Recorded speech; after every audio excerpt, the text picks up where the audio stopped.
Hello friends, we are back with Python series once again. Hello friends, आज हम पढ़ेंगे Python के keywords के बारे में। पाइथन में कुछ सेट ऑफ कीवर्ड्स होते हैं जो कि रिजर्व वर्ड्स होते हैं। हम उन कीवर्ड्स को वेरिएबल नेम्स, फंक्शन नेम्स या फिर आइडेंटिफायर की तरह इस्तेमाल नहीं कर सकते हैं।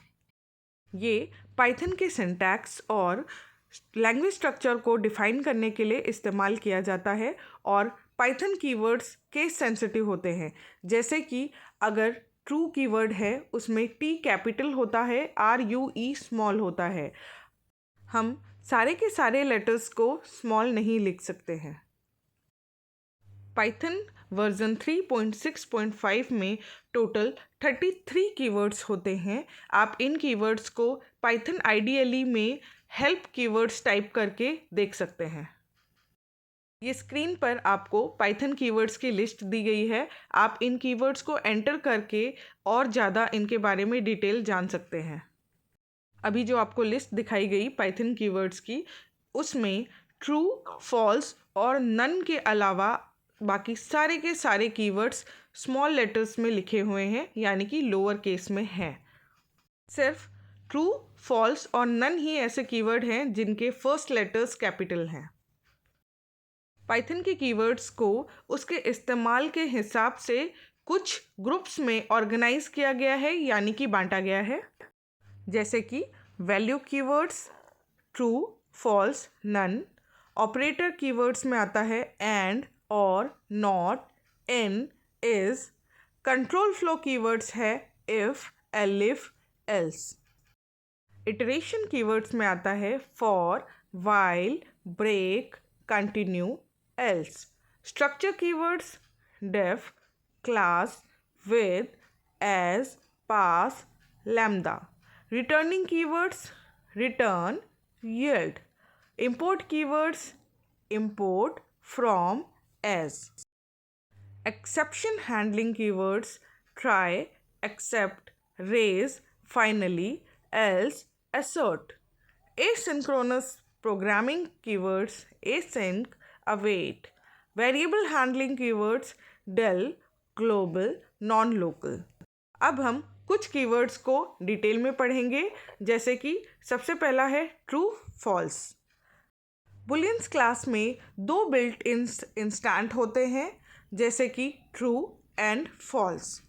अगर कोई इवेंट हो रहा होता है तो उसका मतलब है ट्रू, अगर कोई इवेंट नहीं हो रहा होता है तो फॉल्स। कब, कहाँ, कैसे, इससे कोई मतलब नहीं है। आपका आंसर ओनली ट्रू होगा या फिर फॉल्स होगा। ट्रू कीवर्ड को बुलियन ट्रू वैल्यू की तरह इस्तेमाल किया जाता है पाइथन कोड में, और फॉल्स कीवर्ड को भी ट्रू कीवर्ड की तरह ही इस्तेमाल किया जाता है, पर ऑपोजिट बुलियन वैल्यू की तरह। नन कीवर्ड दिखाता है नो वैल्यू, मतलब कोई भी वैल्यू नहीं। एंड कीवर्ड दिखाता है दोनों लेफ्ट और राइट ऑपरेंड या तो ट्रू है या फिर फॉल्स। अगर दोनों ही लेफ्ट और राइट दोनों ही ट्रू है तो रिजल्ट भी ट्रू होगा। अगर दोनों में से एक भी अगर फॉल्स है तो रिजल्ट फॉल्स होगा। एग्जाम्पल के तौर पर देखते हैं कि जैसे अगर x की वैल्यू 1 है और y की वैल्यू भी 1 है तो रिजल्ट भी 1 आएगा, जो कि ट्रू है। पर अगर दोनों में से एक की भी वैल्यू अगर 0 है, या फिर x की वैल्यू या फिर y की वैल्यू, दोनों में से अगर एक वैल्यू 0 है और एक वैल्यू 1 है तो रिजल्ट भी 0 ही आएगा, मतलब फॉल्स। और कीवर्ड का इस्तेमाल होता है बताने के लिए कि एटलीस्ट एक वैल्यू तो इसमें ट्रू है। जैसे कि अगर x की वैल्यू 0 है और y की वैल्यू 1 है, या फिर x की वैल्यू 1 है और y की वैल्यू 0 है, तो भी रिजल्ट 1 ही आएगा, मतलब ट्रू। अगर दोनों वैल्यू 0 है तभी रिजल्ट फॉल्स आएगा। पर जैसे कि हमने एंड में देखा था, वहाँ पर अगर दोनों में से एक भी वैल्यू 0 होती है तो रिजल्ट फॉल्स आता है। पर यहाँ पर और के केस में ये अलग है। यहाँ पर अगर दोनों में से एक भी वैल्यू ट्रू है तो रिजल्ट ट्रू आएगा। नॉट कीवर्ड को हम इस्तेमाल तब करते हैं जब हमें किसी भी वेरिएबल की ऑपोजिट बुलियन वैल्यू चाहिए होती है। फॉर एग्जांपल, जैसे कि अगर x की वैल्यू 1 है और हमें रिजल्ट 0 चाहिए, या फिर x की वैल्यू 0 है और हमें रिजल्ट 1 चाहिए, तब हम नॉट का इस्तेमाल करते हैं। पाइथन में इन कीवर्ड को हम किसी लिस्ट में किसी वैल्यू को पता करने के लिए करते हैं।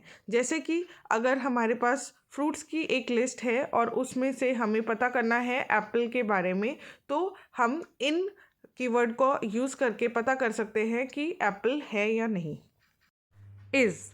पाइथन में इस कीवर्ड का इस्तेमाल दो वेरिएबल्स को चेक करने के लिए किया जाता है कि वे इक्वल हैं या नहीं।